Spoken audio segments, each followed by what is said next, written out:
उठा नहीं जाता। तुम एकदम नई हो, कुछ नहीं जानती। ये पेटू बाबू हमारे सरकंडे के समान हाथ पांव देखकर ही समझ जाता है कि कब कौन सी बुढ़िया भवसागर पार होने वाली है। उसे सब मालूम है कि किसके पास कितना जमा जथा है। एक बार फिर वे प्रेतात्माएं हंस पड़ीं।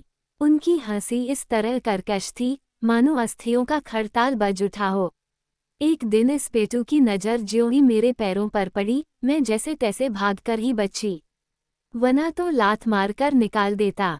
मेरे पैर देखोगी। उसने अपने टखने पर से जैसे ही फटा हुआ कपड़ा हटाया, सौदामिनी सिहरकर पीछे हट गई। सभी औरतें श्वेत कुष्ठ से ग्रस्त थीं। मांझी, जब हम बांकाबिहारी की गली, शाहजी के मंदिर के द्वार और मदन मोहन के मंदिर की सीढ़ियों पर बैठ भीख मांगती हैं, तब एकदम तुम्हारे समान लोगों के दर्शन हो जाते हैं। ऐसा कहकर एक बुढ़िया सौदामिनी के हाथों को सहलाने लगी। सौदामिनी की देह में झुरझुरी दौड़ गई। रोंगटे खड़े हो गए। लगा जैसे इस प्रेतात्मा को सुख की अनुभूति हो रही है। हिम्मत पाकर एक दूसरी बुढ़िया ने सौदामिनी की सोने की चूड़ियां देखने के बहाने हाथ पकड़ लिया। एक दूसरी उसके मुंह के पास आकर बोली, हमारे खाने के लिए कुछ दान पुण्य कर जाओ। तुम लोग तो खाने के लिए जीवित हो, परंतु हमें जीवित रहने के लिए खाने को दो।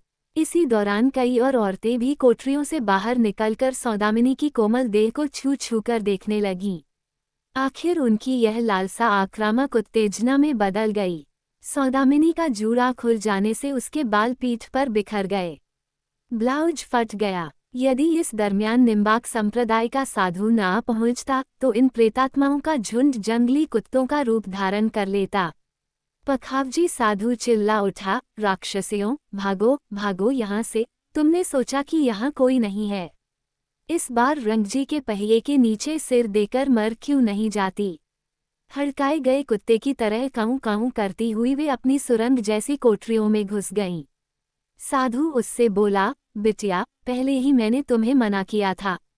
वे इतनी पतित हो गई हैं कि कुछ भी कर सकती हैं। चलो, तुम्हें पहुंचा दूं। एक बात और सुनो, ये बहुत ही अभागिने हैं। बेचारी, भूखा क्या पाप नहीं करता। सुना है, तुम लोग ब्रजवास के लिए आए हो। दुर्भाग्य की सताए इन अभागिनों के कल्याण की कामना करना। गोपीनाथ बाजार की सड़क पर आकर सौदामिनी ने नाक और गर्दन पर आई पसीने की बूंदों को पोंछ लिया। अभी भजनाश्रम की छुट्टी नहीं हुई थी। औरतों के बीच खड़ी एक बुढ़िया खैजड़ी बजाकर गा रही थी। दरवाजे के करीब बैठा हुआ हिसाब किताब रखने वाला पहरेदार यूं तो गोमुखी में हाथ डाल माला जप रहा था, परंतु तिरछी नजरों से राधे श्यामिनों पर भी नजर रखे हुए था कि वे ठीक से गा तो रही हैं। भूखे पेट भी उन्हें गाना होगा। गला बैठने को हो तब भी गला फाका चिल्लाना होगा। राधा माधव के प्रेम अनुराग के गीत गाने ही होंगे। वियोग में आंसू बहाते हुए उन्हें उद्धव के निकट जाकर कृष्ण का संदेश सुनाना ही होगा। निधु वन, निकुंज वन और धीर समीर घाट पर कृष्ण के संधान में व्यग्र होना ही पड़ेगा। सौदामिनी ने देखा, बीच बीच में गाते समय उनकी नज़र साग भाजी की दुकानों की ओर चली जाती थी। दुकानदार सड़ी कुम्हलाई सब्जियां छांटकर एक तरफ रख देते हैं। इनकी एकमात्र खरीददार ये राधे श्यामी औरतें ही तो हैं। सौदामिनी फिर अपनी उस अंधेरी कोठरी में घुस गई। अपने अकेलेपन को दूर करने की कोशिश की, पर यह सब इतना सहज नहीं था। बीच बीच में वह अपनी देह का भी परीक्षण करती रहती। सुंदर, मांसल है उसकी देह। विगत 7 वर्षों का मानसिक अत्याचार भी उसके शरीर पर कोई स्थायी निशान नहीं छोड़ सका। न अपने आप के साथ कोई समझौता नहीं हो सकता। क्या कभी किसी और की भी ऐसी मानसिक दशा हुई है?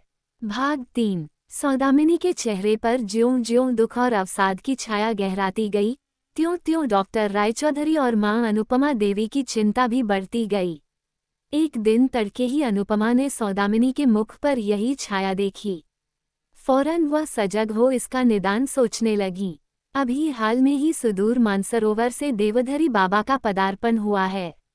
यमुना के किनारे पानी के बीच मचान बांधकर रहने वाले देवधरी बाबा की चमत्कारपूर्ण कथाएं किंवदंती की तरह ब्रजवासियों के मुख से प्रसारित होती रहती हैं। यह एक अच्छा मौका है। क्या पता, शायद देवधरी बाबा के करीब रहने से सौदामिनी की अंतरात्मा का कोई बंद द्वार खुल जाए।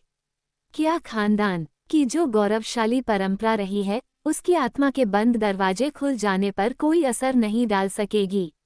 देवधरी बाबा के आगमन का समाचार अत्यंत आग्रह के साथ अनुपमा देवी ने सौदामिनी को सुनाया। थोड़ी देर बाद ही माँ बेटी यमुना की रेत पर चल पड़ी।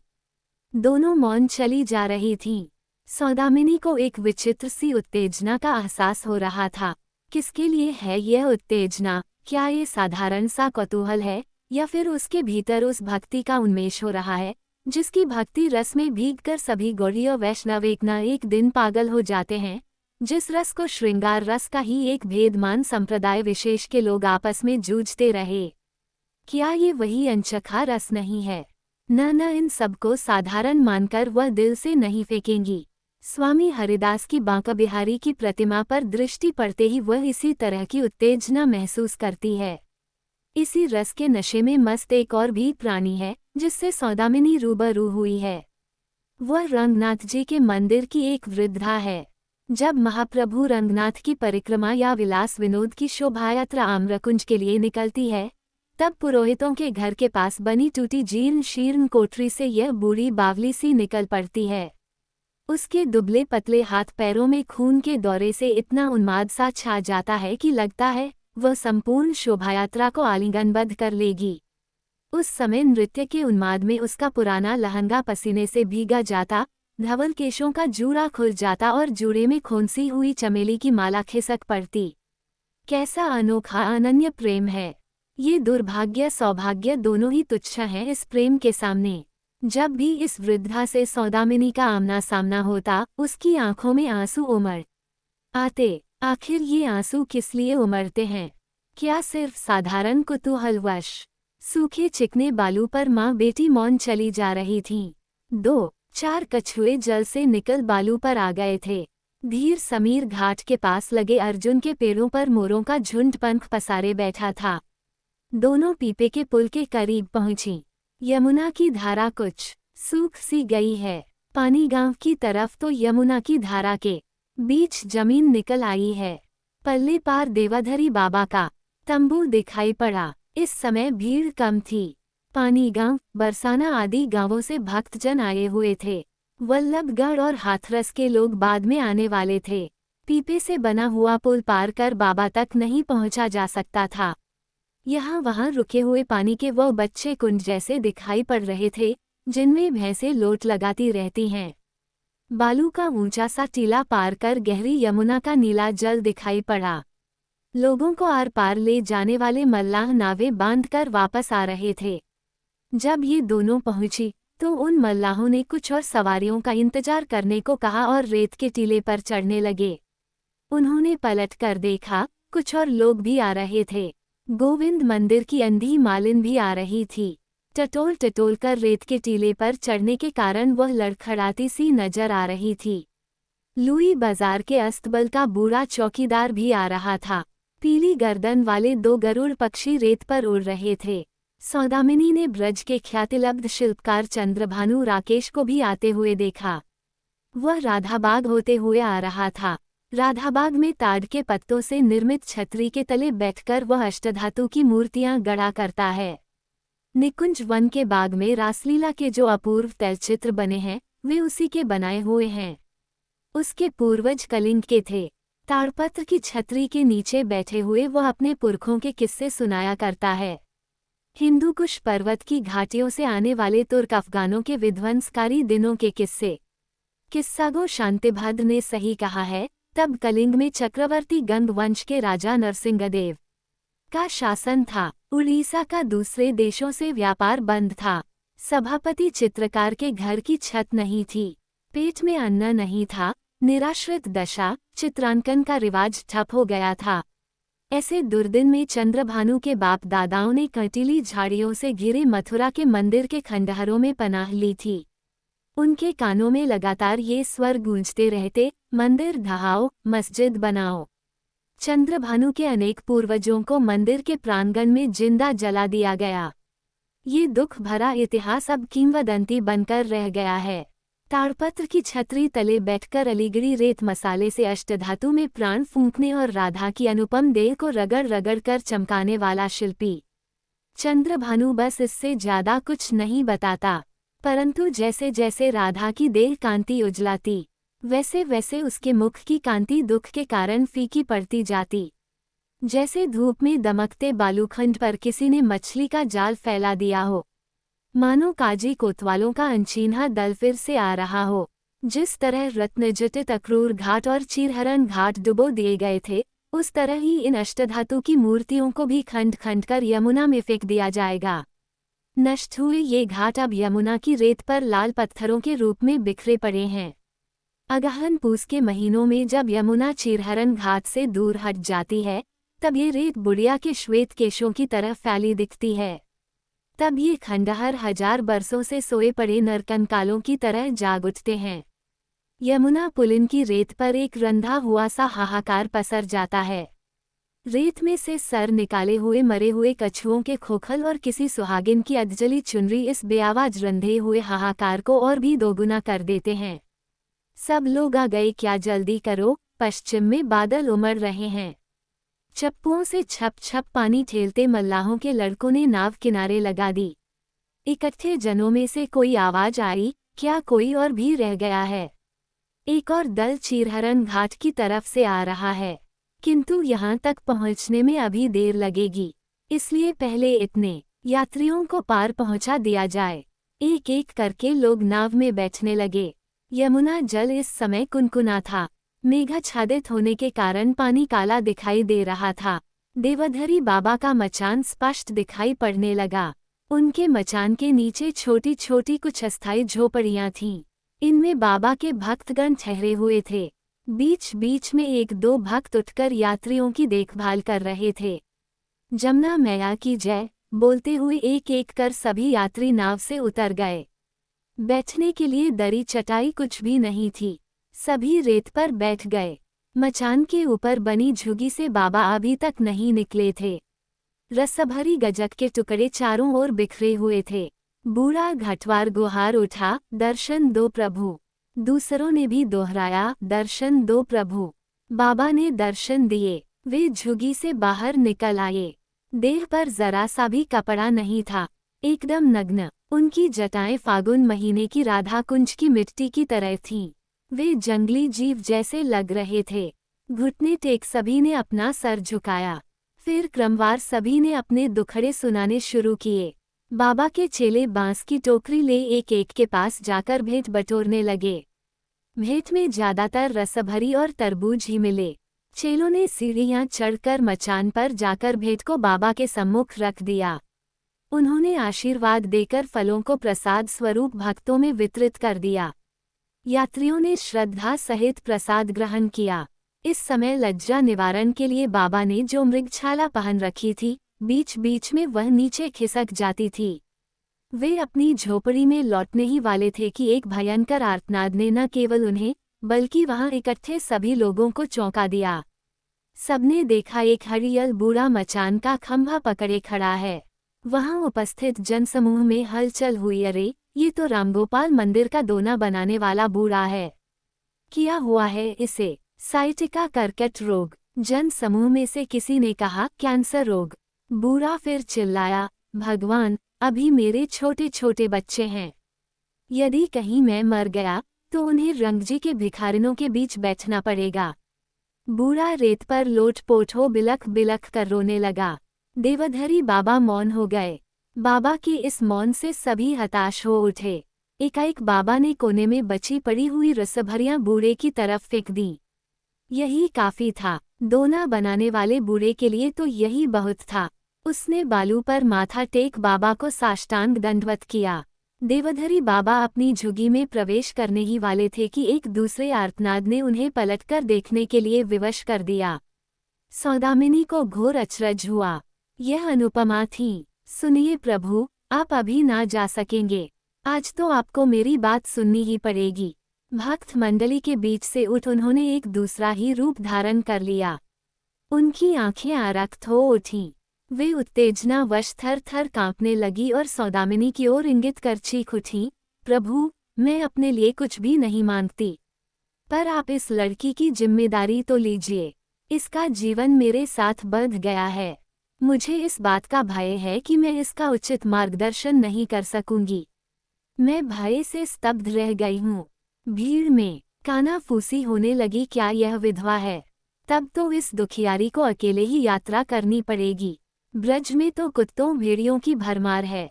चुप हो जाए, देखो बाबा आशीर्वाद दे रहे हैं।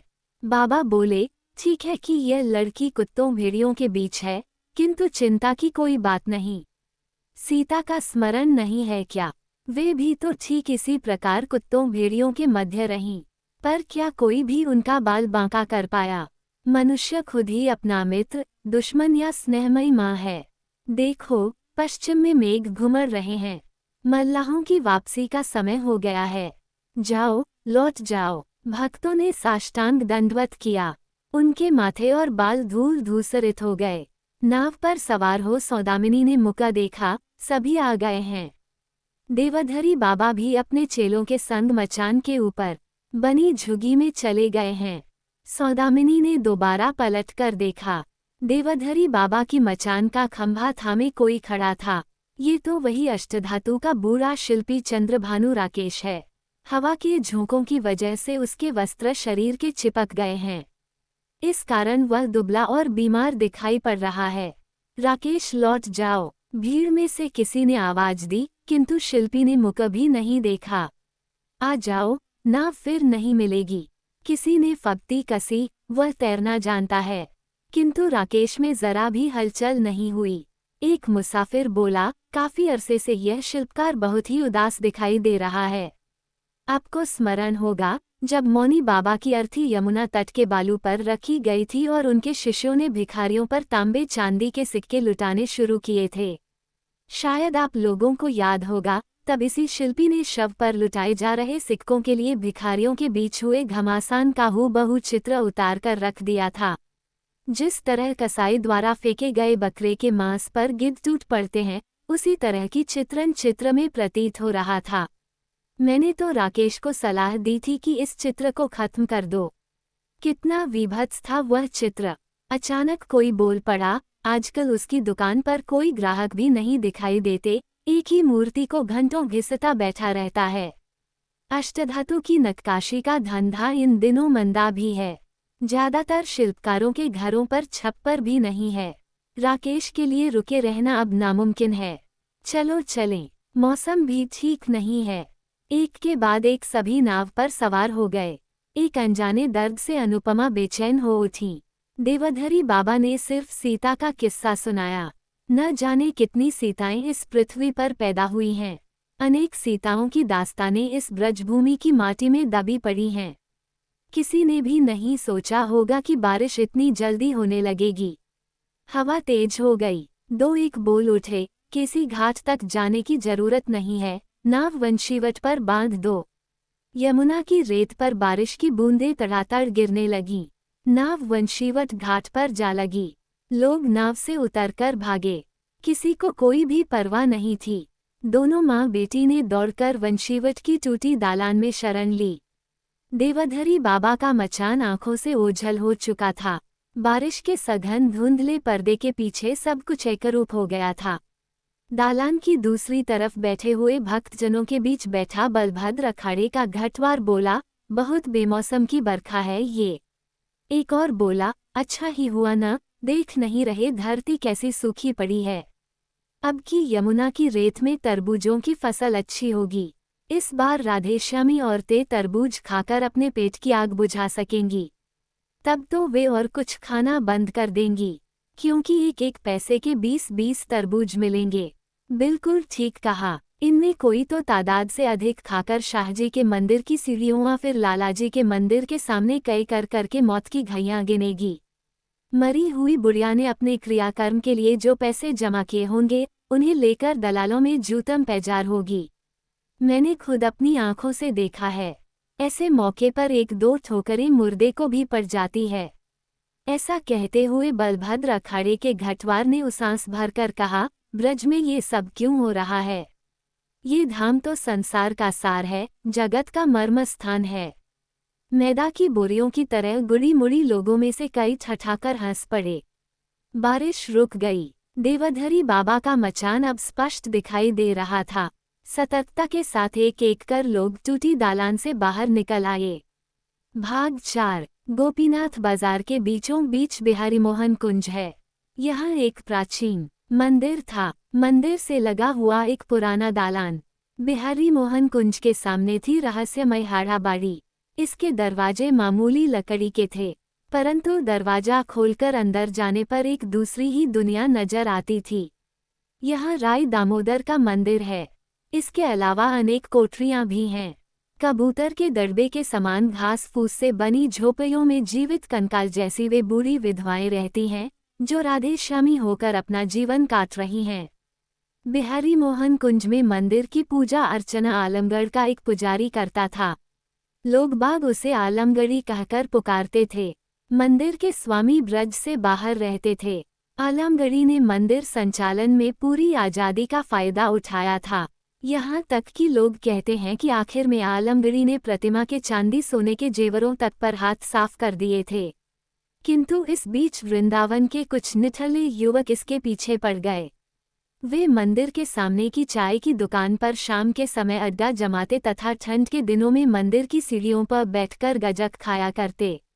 इसी दरमियान इन निठल्ले युवकों ने ब्रजधाम में कुछ अनोखे कारनामे कर दिखाए। किसी मंदिर के कोई कर्मचारी ने देवता का करधौना चुरा लिया। इन युवकों ने उसके गले में लोहे का करधौना पहनाकर एक सजे धजे गधे पर बैठकर भीड़ भरी गलियों से उसकी शोभायात्रा निकाल दी। वृंदावन के बच्चे ही नहीं, बल्कि कुआं पूजने जाती हुई स्त्रियों के साथ चलते हुए हिजड़े तक इस जुलूस में शोरगुल करते शरीक हो गए थे। मंदिर की सीढ़ियों पर खड़ा आलमगढ़ी बड़बड़ा उठा था, साले अब जहन्नुम में जाएंगे। परंतु उस दिन से आलमगढ़ी डर जरूर गया था। सीढ़ियों पर बैठकर गजक खाने वाले लड़कों को उसने खुश करना चाहा था। शशिप्रभा नाम की एक कम उम्र विधवा मंदिर के कामकाज में आलमगढ़ी की मदद किया करती थी। आखिर में वह आलमगढ़ी के संग एक ही कोठरी में रहने लगी। पर इसे लेकर आलमगढ़ी को सीढ़ी पर बैठकर गजक खाने वाले लड़कों से भयभीत होने की कोई आवश्यकता नहीं थी। और भी लोग थे, कई ऐसी विधवाओं को रखे हुए थे। मरते वक्त सिर्फ 2 विधवाएं ही बेफिक्र होकर मरी थीं, क्योंकि पुजारियों ने अपनी इन रखेल विधवाओं का क्रियाकर्म किया था। आलमगढ़ी के दिन सुख चैन से कट रहे थे, किंतु अकस्मात एक ऐसी घटना घटी जिससे उसका सुख चैन भंग हो गया। दरअसल घटना इस तरह हुई। रात के समय मंदिर और बाजार हाट सभी के पट बंद हो चुके थे। यहाँ तक कि गलियों में बाहर सोने वाले भी सो चुके थे। केवल मंदिर के सामने वाली बड़ी दुकान में मध्यम मध्यम प्रकाश हो रहा था। आलमगढ़ी जरूर जाग रहा था। उसके पास खटिया पर बेफिक्री से शशिप्रभा सोई पड़ी थी। ठीक तभी घोड़े की टापे और तांगे की पहियों की घरघराहट सुनाई पड़ी। शोर उसके दरवाजे पर आकर रुक गया। आलमगढ़ी ने खिड़की खोलकर देखा, नीचे तांगा खड़ा है। लालटेन की बत्ती तेज कर हड़बड़ाया सा नीचे उतर आया। आगंतुक के मुंह के सामने लालटेन ले जाने पर विस्मय विमूढ़ रह गया। ये बिहारी कुंज के वर्तमान मालिक वृद्ध कृष्णकांत ठाकुर थे। लोगों के बीच वे ठाकुर साहब के नाम से जाने जाते थे। उनके संग उनकी 40 वर्षीय अविवाहित बेटी तथा दिमागी बीमारी से ग्रस्त पत्नी भी थी। उनके मलान चेहरों को देखकर ऐसा आभास होता था मानो प्रेतात्माओं की टोली आधी रात को धमक आई हो। आलमगढ़ी ने मृणालिनी से पूछा, बिटिया, बगैर कोई खबर दिए कैसे आना हुआ? ये सब बाद में बताऊंगी, पहले पिताजी को संभालो। गत 10 वर्षों से खटिया पकड़े हैं। इन दिनों उन्हें बिल्कुल दिखाई भी नहीं देता है। दोनों ने कृष्णकांत ठाकुर को सहारा देकर तांगे से उतारा। तांगे से उतारते हुए उनके घुटनों से चरमराहट सुनाई पड़ी। इसी दरमियान शशिप्रभा भी आहट पाकर उठाई थी। वो खटिया उठाकर बरामदे में बिछा गई। सारा असबाब भीतर उठाकर तांगे को विदा करने के बाद मृणालिनी अंदर आई। आलमगढ़ी ने पूछा, आज क्या गाड़ी बहुत देर से आई, खाने पीने का इंतजाम किया जाए? नहीं, खाने पीने की जरूरत नहीं है, तो गर्म चाय पीकर गर्माहट का अनुभव कीजिए। मृणालिनी मुंह हाथ धोने कुएं की तरफ चली गई। शशि ने गुरसी में कजलाई आग में नए कंडे डाल दिए।